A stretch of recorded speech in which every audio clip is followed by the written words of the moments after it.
All right, y'all, well, let's do this. So the first little section that we're going to draw, and we're going to find it over here, that's number 1 right there. It's got 2 curvy lines, but what we're going to end up doing with this is we're really going to look at this little curvy white space, this little triangular white space, and we're going to try to match the shape, the white shape, with, well, this blank space right here. So what I usually do when I start out, and you might could find another way, but this is one way that kind of helps. It reminds me of the connect the dot drawings that you may have done when you were a little kid, and a little worksheet or something like that. It's kind of something similar. So what I do is from the very top of this section to here, I find where this line, the very top of this line,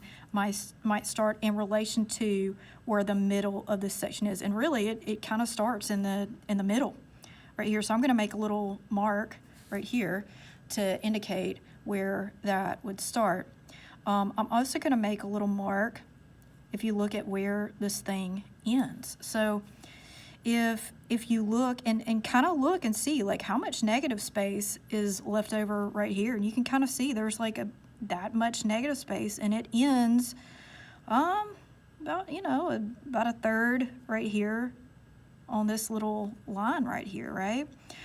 You can also make a little mark as to like the center part of this thing, so you can connect this.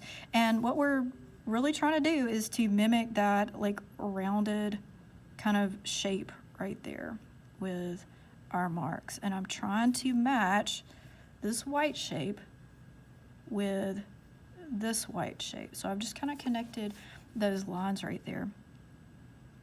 Then what we're going to do is we're going to look at the thickness of this thing right here. So it's thicker down here, and then it kind of tapers off as you go up here. So I'm going to just kind of judge the thickness based on what's left over right here. So this is, you got majority of that section filled up with that particular line. I'm just going to kind of make a mark there. You can make a mark in the middle as you go if you like.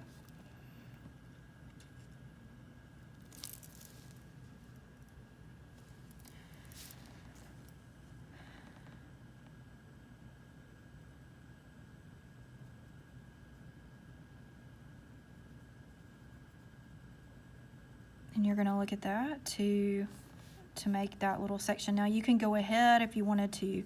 You're going to end up filling these in just like they're filled in right here. Or you can leave this like this and then fill it in later. I wouldn't leave each of your spaces not filled in, but you could fill it in like as you finish up this little space if you want to. The next little line, we're doing the same thing. It starts here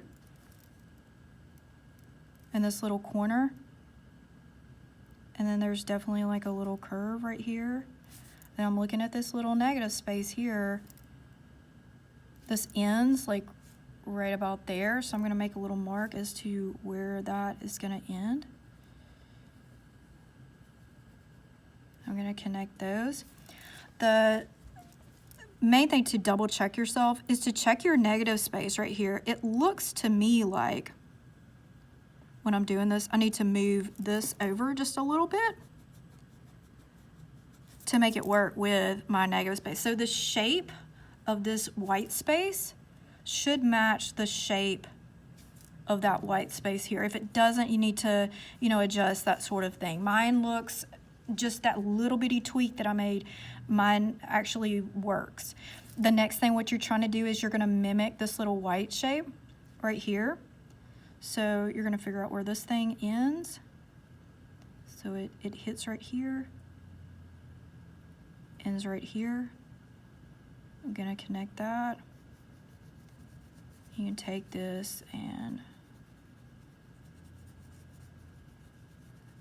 you can fill in your line. I'm not making my black lines as heavy as the lines on there. The main thing is they just need to be neat. You need to, fill them in while staying inside of the perimeters of the line and all of that. So once you fill it in, what we can do is go to section 2, and we'll do that in the next little video.